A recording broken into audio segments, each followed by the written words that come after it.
I'm going to get straight to the point of this video. We're going to be talking about that video that's going around that's saying this woman right here walking off of the plane next to Chris is the mistress. One of my subs sent it to me and we laughed about it because in reality we know that that is not her. But I was shocked to see how many people are believing this in the Facebook groups, that people really believe that this is the mistress walking off the plane and she's there with Chris in North Carolina.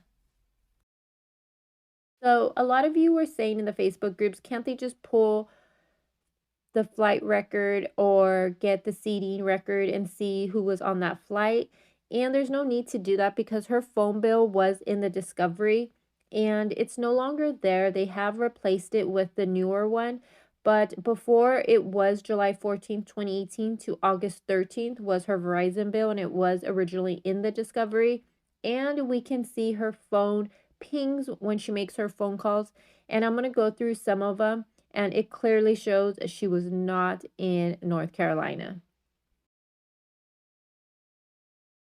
Okay, so I'm not going to go over everything on the bill, but you can see that Jim would be the color in green that's highlighted. And then for Chris, he has pansy pink highlighted.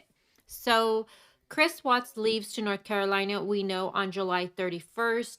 And as you can see on July 31st, Chris has his normal morning phone call with her. He calls her and they talk for 5 minutes at 4:58 a.m. At 8:22 a.m., she now calls Jim and speaks with him for 1 minute. Jim calls her right back and they speak for 12 minutes. At 8:48 a.m., she gets another incoming call from Jim. It lasted 1 minute.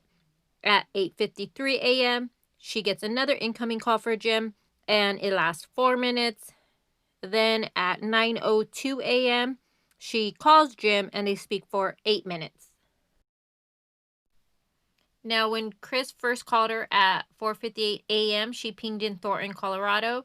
And then the phone calls between her and Jim, she pinged in Fort Lipton, Colorado. Now, moving down to 3:49 p.m., she gets an incoming call from Chris and she pinged in Platteville, Colorado. So I'm going to assume she's around work at this time. At 4:40 p.m., she calls Jim and she speaks with him for 8 minutes. At 4:48 p.m., she gets an incoming call from Jim and they speak an additional 13 minutes. And at 8:33 p.m., she calls Jim and she speaks with him for 22 minutes. But you can see she's pinging in Brighton and Thornton in Colorado. Then her last phone call for July 31st is at 10:19 p.m. She pings in Thornton and it's from Chris and he called her and they spoke for 8 minutes. So there is no way the mistress could have been on that flight.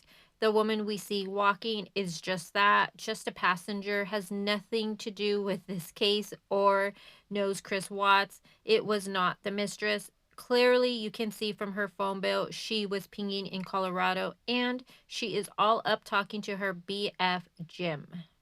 Some of you that still think she was there, we can look at the bill on the 1st and you can see she calls her mom at 6:26 a.m.